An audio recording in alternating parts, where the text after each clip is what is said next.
Welcome दोस्तों, हमारे channel कहानियों की दुनिया में आज हम एक बड़ी ही मजेदार कहानी लेकर आए हैं जिसमें आप सुनेंगे कि कैसे एक किसान ने अपनी सूझबूझ और चालाकी से दो चोरों को मजेदार सबक सिखाया। तो चलिए शुरू करते हैं। गांव में खुदा बख्श का एक छोटा सा प्यारा सा घर था। खुदा बख्श एक किसान था।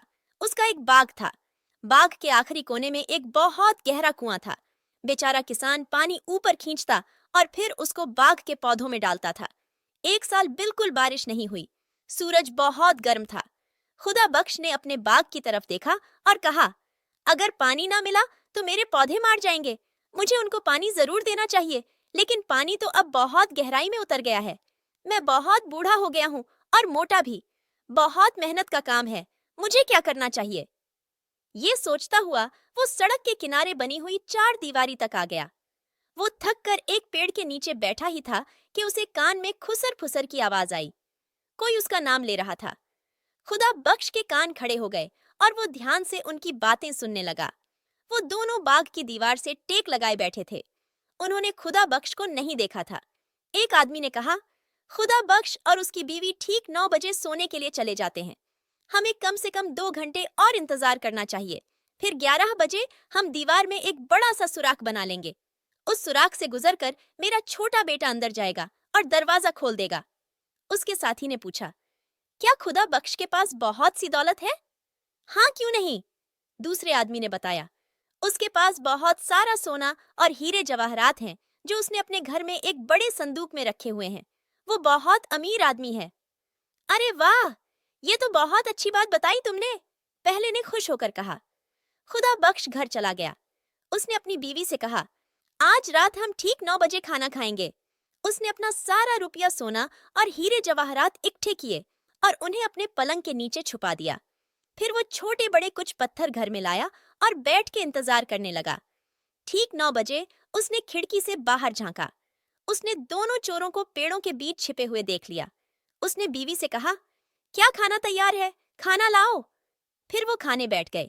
पहले चोर ने कहा, रात के 9 तो बज गए, मगर खुदा बख्श तो अभी तक जाग रहा है।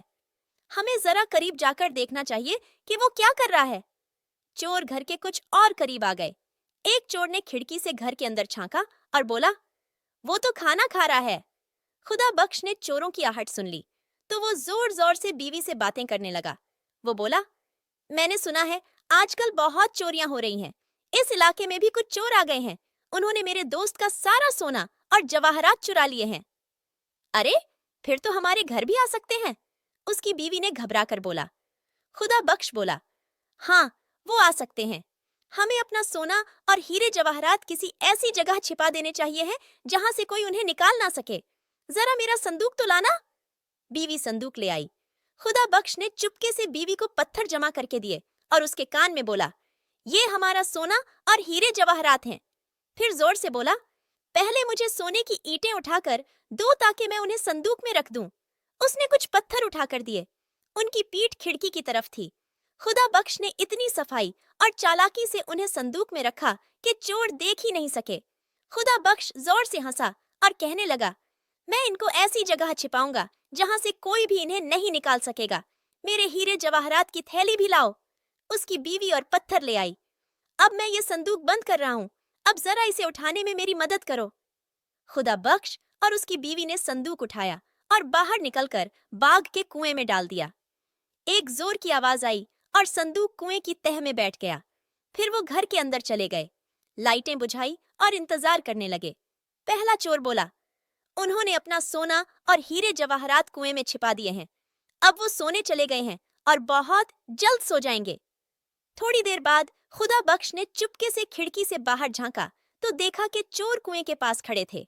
पहला चोर बोला, हमें कुएं का पानी निकालना चाहिए। वैसे भी सूखे का मौसम है, ज्यादा पानी नहीं होगा। जब पानी कम हो जाएगा तो मैं कुएं के अंदर उतरूंगा और संदूक निकाल लूंगा। उन्होंने कुएं से पानी निकालना शुरू कर दिया। एक चोर पानी ऊपर खींचता और दूसरा उसे बाग में जाने वाली नाली में डाल देता। कुएं में बहुत सारा पानी था। वो दोनों पूरी रात पानी निकालते रहे, यहाँ तक कि सुबह हो गई, मगर वो अभी तक मसरूफ थे। किसान ने खिड़की खोली और चिल्लाया, बहुत बहुत शुक्रिया मेरे दोस्तों, तुमने मेरे बाग को सैराब कर दिया। कुएं वाला संदूक पत्थरों से भरा हुआ है, पुलिस के सिपाही आ रहे हैं, वो सड़क तक आ चुके हैं। अल्लाह हाफिज मेरे दोस्तों, एक बार फिर तुम्हारा शुक्रिया। तो दोस्तों, कैसी लगी आपको खुदा बख्श की चालाकी? कमेंट करके जरूर बताइएगा और जल्दी से इस मजेदार कहानी को लाइक और शेयर करके हमारे चैनल कहानियों की दुनिया को सब्सक्राइब करके बेल आइकॉन को जल्दी से दबाएं और अगली हर नोटिफिकेशन सबसे पहले पाएं।